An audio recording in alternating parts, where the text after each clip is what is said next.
আসসালামু আলাইকুম রহমতুল্লাহ। আশা করি সবাই ভালো আছেন। আজকে আমি আপনাদের সাথে শীতকালীন সবজি দিয়ে নতুন একটি নিরামিষ তরকারি শেয়ার করব। চলুন শুরু করা যাক। তো প্রথমে আমি একটা হাঁড়িতে তেল দিয়ে দিব। তেলটা গরম হওয়া পর্যন্ত অপেক্ষা করব। তেলটা গরম হয়ে গেলে এখানে আমি 2 চামচ পেঁয়াজ বাটা দিয়ে দেব। আপনারা চাইলে পেঁয়াজ কুচিও দিতে পারেন, আমি পেঁয়াজ বাটাটাই দিলাম।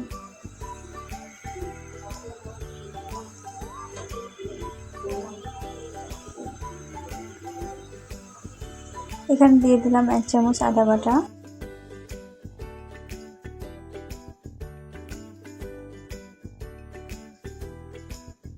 1 চামচ রসুন বাটা দিয়ে আমি ভালো করে নেড়ে চেড়ে দেব আদা রসুনের গন্ধটা না যাওয়া পর্যন্ত। তারপর দিয়ে দেবো 1 চামচ হলুদ, 1 চামচ মরিচের গুঁড়ো,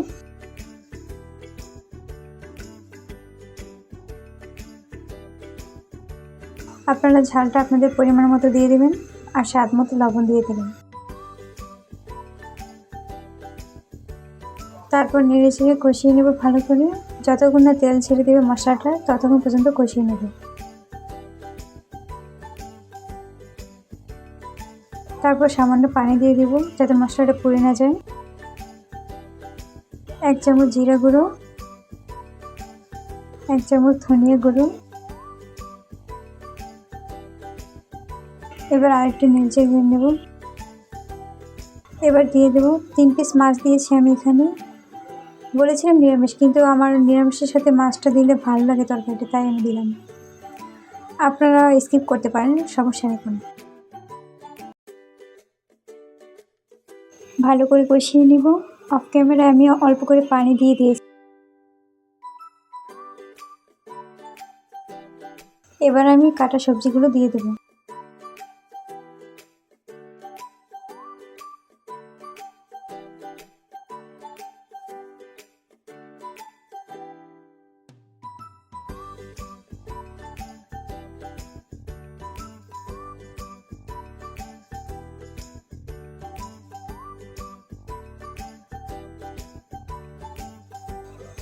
এখন আমি ঢেকে একটু সেদ্ধ কষিয়ে নেব।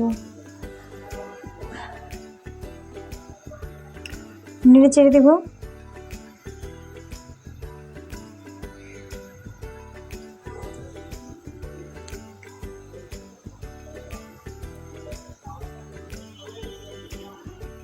এবার আমি গরম পানি দিয়ে দিলাম। আপনারা অবশ্যই তরকারিটা গরম পানি ব্যবহার করার চেষ্টা করবেন।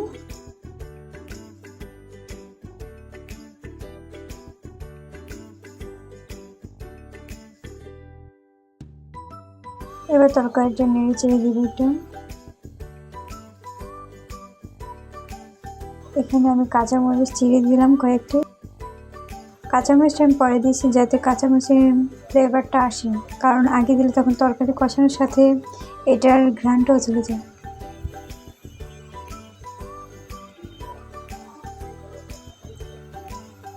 এবার কুচানো ধনেপাতা দিয়ে দেব।